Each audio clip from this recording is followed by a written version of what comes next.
आप सभी ने लाइफ में कभी ना कभी एक्सपेरिमेंट होते हुए तो देखा ही होगा, पर आपने कभी इंसानों पे एक्सपेरिमेंट होते हुए देखा है? जी हाँ दोस्तों, आज की मूवी में लोगों पे एक्सपेरिमेंट किए जाते हैं और एक्सपेरिमेंट के बाद वो कुछ ऐसा बन जाते हैं कि आप यकीन नहीं करोगे। मूवी स्टार्ट करने से पहले आप लोगों से रिक्वेस्ट है कि अगर आप लोगों ने मूवी चैनल को सब्सक्राइब नहीं किया है तो प्लीज़ सब्सक्राइब कर दीजिए। मूवी के स्टार्ट में हमें एक लड़की दिखाई जाती है जिसका नाम रीने होता है। रीने की उसके हस्बैंड से नहीं बनती थी, इसलिए वो दोनों अलग-अलग रहते थे। उनका एक बेटा भी था जो कि रीने के साथ ही रहता था, लेकिन वो कभी-कभी अपने फादर के पास रहने के लिए चला जाता था।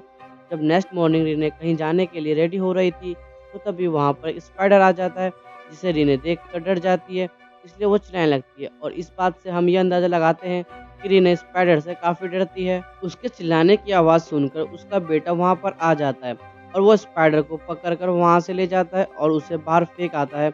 इसके बाद हम देखते हैं कि रेने एक नाइफ उठाकर अपने पास रख लेती है। इट्स मीन्स रीने नाइफ को हमेशा अपने पास रखती थी। इसके बाद हम देखते हैं कि एक आदमी रीने की गाड़ी के टायर पर एक डिवाइस लगा देता है। यह एक ऐसा डिवाइस होता है जिससे टायर पंचर हो जाता है और ऐसा करने के बाद वो आदमी वहाँ से चला जाता है। इसके बाद रीने अपने बेटे को अपने हस्बैंड के पास छोड़ने जा रही होती है, क्योंकि वो कुछ दिनों के लिए स्काई डाइविंग के लिए जा रही होती है। जब रीने अपने बेटे को ड्रॉप करके जा रही होती है, तो तभी हम नोटिस करते हैं कि गाड़ी रीने का पीछा कर रही है और उस गाड़ी में एक बालमैन यानी एक गंजा आदमी और एक लेडी बैठी होती है। फिर बालमैन उस लेडी को कहता है कि जस्ट डू इट। तभी यह सुनकर वह लेडी अपने रिमोट से उस डिवाइस को एक्टिवेट कर देती है, जो डिवाइस रीने की टायर पर लगी हुई थी। और जब वह डिवाइस एक्टिवेट होता है तो रीने की गाड़ी का टायर पंचर हो जाता है, जिसकी वजह से उसकी गाड़ी अब रुक जाती है। इसके बाद रीने बाहर आकर गाड़ी के टायर को चेक करती है और जब वो टायर पर लगे डिवाइस को देखती है तो वो काफ़ी परेशान हो जाती है। और तभी एक ट्रक रुकता है जिसमें से एक आदमी बाहर आता है और यह आदमी रीने के टायर को चेंज करने में हेल्प करता है। वहीं पर बालमैन यानी गंजा आदमी और वो लेडी अपने गाड़ी में बैठकर उन्हें देख रहे होते हैं। उसके बाद उसी ट्रक में से एक और आदमी बाहर आता है और वो रीने को इलेक्ट्रिक शॉक देकर उसे बेहोश कर देता है। इसके बाद वह बालमैन और लेडी भी अपने गाड़ी से बाहर आ जाते हैं। इसका मतलब यह था कि वह सारे आपस में मिले हुए थे। इसके बाद वह रीने को बांधकर उसे ट्रक में ले आते हैं, जहाँ पर एक लेडी डॉक्टर होती है। इसके बाद वह रीने को वहाँ से ले जाते हैं और जब रीने को ट्रक में होश आता है तो वो अपना नाइफ निकाल कर अपने शूज में रख लेती है। इसके बाद वह लोग रीने को एक अंडरग्राउंड प्राइवेट लैब में ले आते हैं, जहाँ उसे लाकर एक स्ट्रेचर पर बांध दिया जाता है। वहाँ रीने एक आदमी को देखती है और उसे भी स्ट्रेचर के साथ बांधा हुआ था और वो आदमी रीने को G1012X नाम के कोड के बारे में बताता है, लेकिन रीने को उसकी बात समझ नहीं आती। इसके बाद वो लोग रीने को एक रूम में ले आते हैं और डोर को बंद कर दिया जाता है। अब यहाँ पर रीने खुद को आज़ाद करने की काफ़ी कोशिश करती है, लेकिन वो ऐसा नहीं कर पाती क्योंकि उसे काफ़ी मजबूती से बांधा हुआ था। वो अपना नाइफ शूज से निकाल कर हाथों में पकड़ने की कोशिश करती है, लेकिन तभी वहाँ पर उसे आदमी की आवाज़ सुनाई देती है। वो आदमी रीने को अपने बारे में बताता है। असल में ये आदमी रीने के साथ वाले रूम में कैद था। रीने से विंडो के थ्रू बात कर रहा था। वो आदमी रीने को बताता है कि यह लोग हम पे एक्सपेरिमेंट कर रहे हैं, जिसमें यह लोग ज़बरदस्ती लोगों को उनके डर का सामना करवाते हैं। यानी लोग अपने लाइफ में जिन चीज़ों से डरते हैं, उन्हीं चीज़ों को लोगों के सामने लाकर उनके डर का सामना करने को कहते हैं। फिर थोड़ी देर बाद एक लेडी डायन और वही बाल्डमैन वहाँ पर आ जाते हैं और यहाँ पर वो लोग रीने पर भी अपना एक्सपेरिमेंट स्टार्ट कर देते हैं। इसके कुछ टाइम बाद एक डॉक्टर भी वहाँ पर आता है। असल में जितने भी डॉक्टर उनके साथ होते हैं वही इस एक्सपेरिमेंट को लीड कर रहे थे। इसके बाद वहाँ रीने को एक इंजेक्शन लगाते हैं जिसमें ऑरेंज कलर का ड्रग था। उस इंजेक्शन के लगाते ही रीने अपने सेंसेस यानी अपने होश खोने लगती है। जिसके बाद वह रीने को एक सीक्रेट रूम में ले आते हैं। वहाँ यह लोग रीने पर स्पाइडर छोड़ देते हैं। अब क्योंकि रीने का डर स्पाइडर ही था, इसलिए वह बहुत ज़्यादा डर जाती है और वह चिल्ला-चिल्लाकर उनसे कहती है, प्लीज़ मुझे छोड़ दो। लेकिन वह लोग फिर भी उसे नहीं छोड़ते और वह स्पाइडर रीने को काटते रहते हैं, लेकिन थोड़ी देर बाद वह उस स्पाइडर को रीने से हटा दिया जाता है। फिर वह बाल्डमैन कहता है कि मुझे लगता है कि रीने रैप्चर कर लेगी। अब यह रैप्चर होता क्या है, इसके बारे में हम आगे जानेंगे। इसके बाद रीने को वहीं पर छोड़कर वो लोग चले जाते हैं। उसके जाने के बाद रीने अपने नाइफ से खुद को आज़ाद कर लेती है और वह वेंटिलेशन के जरिए क्लोनिंग करते हुए आगे बढ़ती है। इसके बाद वह थोड़े आगे जाती है, जहाँ पर वह और भी लोगों को देखती है जिन पर एक्सपेरिमेंट किया जा रहा था, साथ साथ उनको डर का सामना करवाया जा रहा था। इसके बाद रीने बड़े मुश्किल से उस आदमी के रूम तक चली जाती है जो विंडो से उससे बातें कर रहा था। और जब रीने उस आदमी से बात कर रही होती है तो तभी वो देखती है कि उस आदमी के पास तो स्नेक बैठा हुआ है। इट मीन्स उस आदमी का डर स्नेक था, यानी वो सांप से डरता था और यही वजह थी कि उस आदमी के पास स्नेक रखा हुआ था। इसके बाद वह लोग वहाँ पर आ जाते हैं और उस स्नेक को लेकर चले जाते हैं और रीने वहीं पर ही छुप जाती है। लेकिन इससे पहले वो लोग रीने के रूम में जाते, रीने जल्दी से अपने रूम में आ जाती है और खुद को स्ट्रेचर में बांध लेती है। इसके बाद वो लेडी डयान वहाँ पर आकर रीने को एक कोड के बारे में बताती है। वह बताती है कि जो G1012X एक असल में एक जेनेटिक कोड है जो सभी इंसानों के बॉडी यानी क्रोमोसोम में होता है और वो लोगों के उस डर की मदद से उस कोड को एक्टिवेट करके लोगों के डीएनए को चेंज कर देते हैं और इस प्रोसेस को रैप्चर कहा जाता है। उन डीएनए के बदलने से लोग खुद को एक नया रूप दे सकते हैं, यानी वो अपने स्किन को भी चेंज कर सकते हैं, लाइक स्नेक जो अपने पुराने स्किन को नए स्किन में बदल देते हैं। इट मीन्स वो अपनी पुराने स्किन को उतार कर नए स्किन लगा सकते हैं।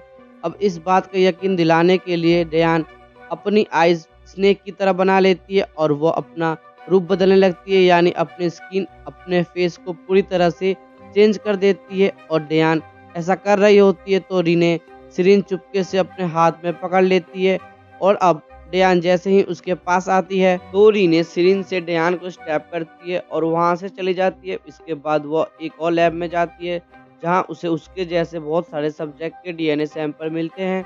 वहां पर सब्जेक्ट के नाम लिखे हुए थे, यानी उनके नाम थे जिन पर एक्सपेरिमेंट किया जा रहा था।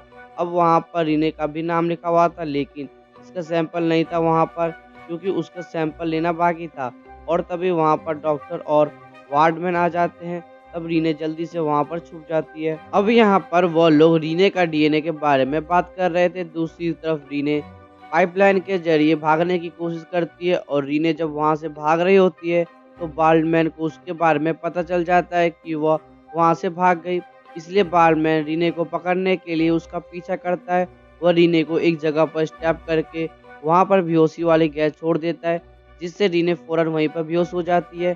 थोड़ी देर बाद जब रीने को होश आता है तो वो एक रूम में बंद होती है। तभी वहां पर डॉक्टर और बालमैन आ जाते हैं।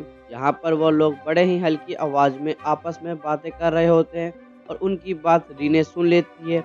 यहाँ पर वो रीने को टेस्ट भी करते हैं और हमें यहाँ पर पता चलता है कि रीने के सुनने और देखने की सहन शक्ति काफ़ी तेज हो गई है, यानी वो अपने टेस्ट में पास हो गई है। डॉक्टर का असिस्टेंट डॉक्टर को बता रहा होता है कि हम भी पहले इंसान ही थे, लेकिन इसके बाद हमने अपने डर पर काबू पा लिया और हमने खुद को चेंज भी कर लिया और हमें यकीन है कि हम लोगों को अपने जैसा बना देंगे, जिससे उनकी तादाद बढ़ती जाएगी और हम लोगों का डीएनए चेंज करके उन्हें पूरी तरह से चेंज कर देंगे। और इनके नज़दीक यह एक ट्रीटमेंट है, क्योंकि इसकी मदद से लोग अपनी स्किन को चेंज कर सकेंगे और उनके सुनने और देखने की सहन शक्ति भी तेज हो जाएगी। वह असिस्टेंट यह भी कहता है कि हम लोग ही ह्यूमैनिटी का फ्यूचर है। इसके बाद वह लोग रीने को ज़बरदस्ती ट्रांसपेरेंट हेलमेट पहना देते हैं और साथ साथ उसमें बहुत सारे स्पाइडर छोड़ देते हैं। इसके बाद वह स्पाइडर रीने को काटने लगते हैं, जिसकी वजह से रीने काफ़ी डर जाती है और चिल्लाने लगती है, जिसकी वजह से वो अपना सर बार बार गिलास वॉल पर मारती है ताकि वह हेलमेट टूट जाए। लेकिन वह हेलमेट इतना मजबूत था कि बार बार कोशिश करने के बावजूद भी नहीं टूटता और वह लोग भी दूसरे साइड पर खड़े होकर रीने को देख रहे थे। लेकिन सडनली रीने को डर लगना बंद हो जाता है, यानी उसने अपने डर पर काबू पा लिया था। उसके बाद वो अपने स्किन और अपने फेस को वैसे ही चेंज करती है जैसे डियान ने की थी, और जब ऐसा होता है तो वह हेलमेट टूट जाता है और स्पाइडर भी वहाँ से चले जाते हैं। इसके बाद सीन यहीं पर कट हो जाता है। फिर हमें कुछ दिन बाद का सीन दिखाया जाता है जहाँ पर रीने अपने घर में होती है। अब यहाँ पर रीने का बेटा अपनी स्टडी को लेकर काफ़ी परेशान होता है। यहाँ पर रीने अपने बेटे को समझाने की कोशिश करती है कि मैं ऐसे लोगों को जानती हूँ जो तुम्हारे डर पे काबू पा सकते हैं और मुझे लगता है कि वो तुम्हारी हेल्प कर सकते हैं। यहाँ से तो यह लग रहा था कि वो अपने बेटे को भी अपना जैसा बनाना चाहती है और उसके बेटे का डर मैथ होता है, उसे मैथ समझ नहीं आता और वहाँ पर रीने के बेटे को उसका बिहेवियर चेंज लगता है, इसलिए यह किसी का भी हेल्प नहीं लेना चाहता था। इसके बाद वही लोग रीने के घर पे आते हैं और अब यहाँ पर वह लोग रीने के बेटे को अपने साथ ले जाने आए थे, लेकिन रीने अपने बेटे को भाग जाने को कहती है, इसलिए उसका बेटा विंडो से कूदकर और साइकिल लेकर वहाँ से भाग जाता है। फिर वो असिस्टेंट रीने को कहता है कि हम तुम्हारे बेटे का पीछा नहीं करेंगे क्योंकि तुम खुद एक दिन अपने बेटे को हमें दे दोगी। हमें इस टाइम का काफ़ी अरसे से इंतज़ार था और वह टाइम आ चुका है क्योंकि रीने अब हमारे पास तुम भी हो, क्योंकि हमारे आने वाले जनरेशन को बढ़ाने में तुम हमारी बहुत हेल्प करोगी। अब इस मूवी के मेन पॉइंट मैं आपको बता देता हूँ। असल में यह जो लोग थे वह पहले इंसान थे, वह भी अपनी ज़िंदगी में किसी न किसी चीज़ से डरते थे, लेकिन फिर उन्होंने अपने डर पर कंट्रोल किया और अपने डीएनए को चेंज कर लिया, जिस वजह से वह लोग खुद को चेंज करने में काबिल हो गए। बाकी लोगों को अपने जैसा इसलिए बनाना चाहते थे क्योंकि उनका मानना था कि वो अपने जैसे लोगों का एक बड़ा ग्रुप बनाकर ह्यूमैनिटी को ग्रो करेंगे, ताकि लोग अपने डर का सामना करके खुद को स्ट्रॉन्ग बना सके। और इन्हें भी उनके जैसा बन गई है और उनके ग्रुप में शामिल हो गई है, तो इसलिए वो अपने बेटे को भी अपना जैसा बना लेगी। और यहीं पर इस मूवी का डी एंड हो जाता है। आप लोगों को मूवी कैसी लगी जरूर बताएं। अगर आप और भी हमारी मूवी की एक्सप्लेनेशन देखना चाहते हैं तो स्क्रीन पे आ रहे वीडियो के लिंक पे क्लिक करें। अगर आपने हमारे चैनल को अभी तक सब्सक्राइब नहीं किया है तो नीचे दिए गए लाल बटन को जरूर दबाएं। मिलते हैं आपसे अगली वीडियो में, जब तक के लिए बाय बाय, जय हिंद।